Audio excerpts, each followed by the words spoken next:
Hey, what's up, A-Push kids? We're back for our next lecture here in AP US History. Today's exciting topic is 4.12, the Society of the South and the Early Republic. We've got two learning objectives for us today, 4L and 4M. I know you're excited as I am. 4L says, explain the continuities and changes in the experience of African Americans from 1800 to 1848. And 4M says, explain how geographic and environmental factors shaped the development of the South from 1800 to 1848. Key idea number one. In the South, although the majority of Southerners owned no slaves, most leaders argued that slavery was a part of the Southern way of life. And we've kind of touched on this last time we were in here when we were talking about the differences between the anti-slavery activists, people like William Lloyd Garrison, the Grimke sisters, Frederick Douglass, for those like John C. Calhoun, who talked about slavery as a positive good, or George Fitzhugh as well. Now, the South at this time saw an increased need for slavery. All right, the tobacco plantations were very destructive to the soil, and much of the South it wasn't very good for growing tobacco. However, the invention of the cotton gin by Eli Whitney and its widespread use increased the need for slave labor to work on plantations. Now, most people, though, did not own slaves. Only about 25% of Southern whites owned any slaves at all. And of those who did own slaves, they owned very, very few. Now, we can see that the vast majority from the pie chart there, aren't owning very many slaves at all. We see that, 76% are non-slave holders. You've got, of those 25% or 24%, give or take, of the number that own slaves, the majority of them own only between 1 and 9. You've only got a very small percentage, just the top 0.1% of the Southerners owned more than 100 slaves. Now, most slaves are going to live on large plantations. And this is kind of a review from last time, right? So we do have some people that are going to argue, for slavery. Like John C. Calhoun says it's a positive good theory. You've got George Fitzhugh, who talks about how it's better than factory work up north. It's a positive good. They're better off than in Africa. And here's one of his quotes. He says, the Negro slaves of the South are the happiest and in some sense the freest peoples in the world. The children of the aged and infirm work not at all and have yet all the comforts and necessities of life provided for them. They enjoy liberty because they are oppressed neither by care nor labor. The women do little hard work and are protected from the despotism of their husbands by their masters. And the men and stout boys work on the average in good weather, not more than 9 hours a day. Very much kind of comparing this and trying to contrast this to what's happening in northern labor systems, where often factory workers are working 12 to 14-hour days. Women are also working in factories as well, such as the Lowell girls at the Lowell plant. However, we know much of that is fairly contrived, given how badly African Americans were treated in slavery. Which leads us then to key idea number 2. Southern business leaders continue to rely on the production and export of traditional agricultural staples, contributing to the growth of distinctive Southern regional identity. Now, as we've already mentioned, cotton is becoming king cotton in the South. It's dominating the Southern market. And we've talked about how the other regions have been really influenced by technology. In the North, we've got things such as interchangeable parts, the power loom, things like that are making the North into an industrial textile hub. You've got things in the Midwest, such as the mechanical reaper, the steel plow, are making the Midwest into America's bread basket. But the South, influenced by the cotton gin, is becoming the main agricultural staple of the South. And it's becoming incredibly important for the South. The South is going to provide 75% of the world's cotton. And by 1840, it becomes the most valuable export for the United States. It's also going to become incredibly important for other areas. As we've mentioned when we talked about the market economy, cotton will stimulate northern textile industries as well as northern shipping industries as well, are all reliant on the growth of cotton in the South. Therefore, although cotton was the dominant crop in the South, it wasn't the only crop, though. They are growing some other things. All right. We do see domestic work, rice and sugar, tobacco, and mining industries do make up other major parts of the South. Now, this does lead to a very distinctive Southern society, and it is a distinctive Southern society that is reliant on plantations. It is reliant on slave labor.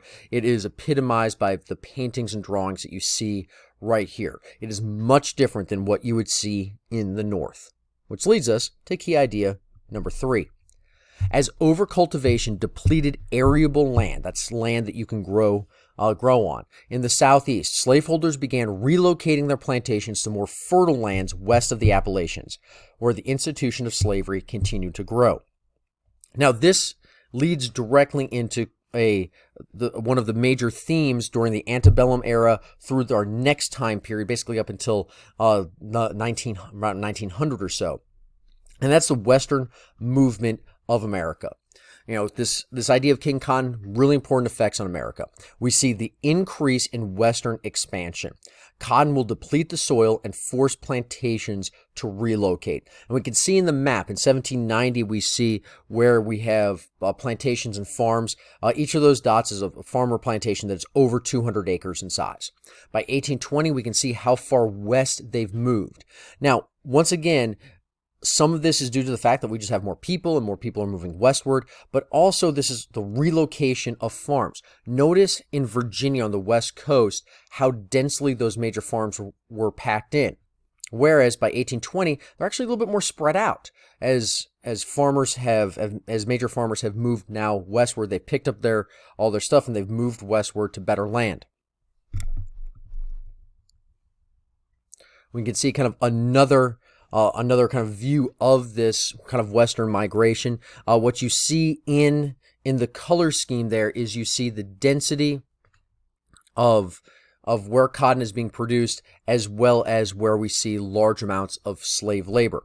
Now, that area that's through the middle of the South, through kind of where we live, right there, is kind of known as the Black Belt.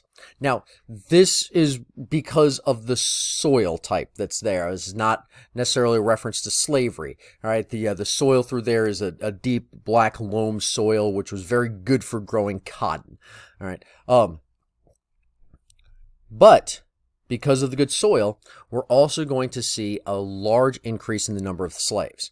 All right, and what you see in the different chart right here is we see the percentage of slave populations throughout those different regions of the South. The green areas, that green is the amount of white people that live in that area. The bluish color is the amount of slaves. The red is the amount of free blacks that you see in each of those areas. So for instance, in Virginia, you see a very small percentage of free blacks, but you see also a very large percentage of African Americans, of slaves, about 39%. And that number, as you move west and deeper into the South, that increases. You can see in the South, many southern states have nearly a 50-50 kind of mix of slaves and free. So Georgia was 56-44, Alabama 56, 45, 44. Mississippi had almost 55% slaves. Missouri had about 10%, and so on.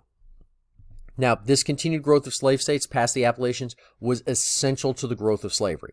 As we moved westward, slaves continued to, there needed to be a continued kind of population of slaves. Now, many people in the North started to view slavery as wrong, something that we talked about in our last lecture. We started to see growth of groups such as the American Anti-Slavery Society, as developed by William Lloyd Garrison, and we also saw other groups as well try to move African Americans out of the country with groups such as the American Colonization Society. Now, however, in the South, anti-slavery efforts were largely limited to unsuccessful slave rebellions. Now, there's a few reasons for that, so let's kind of dive into this last kind of key idea.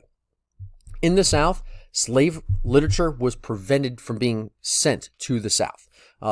In Congress, there was even something that was called the gag order. And what this meant is this prevented the introduction of any abolitionist bills in the House of Representatives. And so, because nothing could really be done on a national level, anti-slavery groups couldn't send literature, mailings, things like that to the South. The U.S. Postal Service wouldn't even deliver it. In Congress, you couldn't even talk about it. What we did see in the South is we did see both overt and covert resistance to slavery becoming more common. Now, you should notice that this is similar to what we've seen before. When we talked about slavery in the South before, during period 2, we talked about both overt and covert resistance. So, for instance, we talked about some slave rebellions, we talked about work slowdowns, running away, things like that. And so we're going to see some commonalities here as well. For instance, all right, in 1822, a former slave named Denmark Vesey, he's going to attempt to start a slave rebellion. Now, for instance, Vesey is going to purchase his own freedom for $600. He becomes a very visible figure in African-American liberation in the city of Charleston, South Carolina. Although he was himself free, Vesey worked closely with enslaved people and organized what would have been the largest slave uprising in American history. However, he was betrayed by his own people and brutally executed. Now, Vesey's impact aroused the political emotions of the South to pass aggressive new laws against slavery. In addition to this, in 1831, Nat Turner, who was a free black in Virginia, is going to organize what does become the largest slave rebellion in U.S. history. His story becomes the story for a movie that was just released a few years ago called The Birth of a Nation. If you haven't seen that, I do suggest watching it. It's a little violent, but it's kind of a good story about what was going on at that particular time. Now, Nat Turner's rebellion kills 120 whites, though it is ultimately unsuccessful. It not only is he captured and killed, but along with all of his followers are also captured and killed as well. And like Denmark Vesey's attempted rebellion in 1822, it also stokes the fear of slave rebellions and leads to stricter slave laws. Now, covert resistance also happened as well.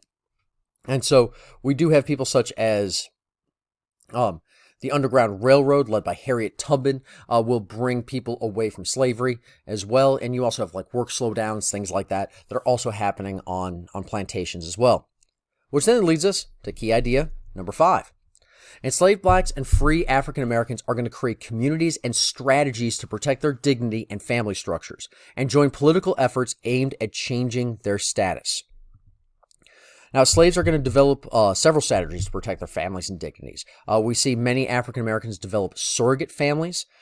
Essentially, as they were bought and sold, they became part of these larger kind of kin networks that were considered families, even though they may not have shared genetic ties to one another. Oftentimes, when families were separated via slavery, they would look for other family members. This became very important to try and maintain some sort of ties that they had to one another. In addition to this, the anti-slavery movement was really starting to begin during this time period. Frederick Douglass becomes probably one of the most famous at the time. North Star, very highly read, very influential. Also, many of them joined other groups such as the American Anti-Slavery Society, which is founded by William Lloyd Garrison. Well, that brings us to the end of our lecture today. Just in summary, a few major points today. The South is going to develop a kind of very unique culture, as well as a unique economic system, different from that from the other parts of the country. Slavery continues to expand as new farmland is needed. You have slaves are being obviously treated terribly in the South. You've got slave owners making arguments for slavery at that time, and slaves resisting that through not only rebellions and overt but also covert resistance, as well as attempting to maintain kin networks and beginning anti-slavery efforts in the North. Don't forget to hit like and subscribe, and until next time, go Pack.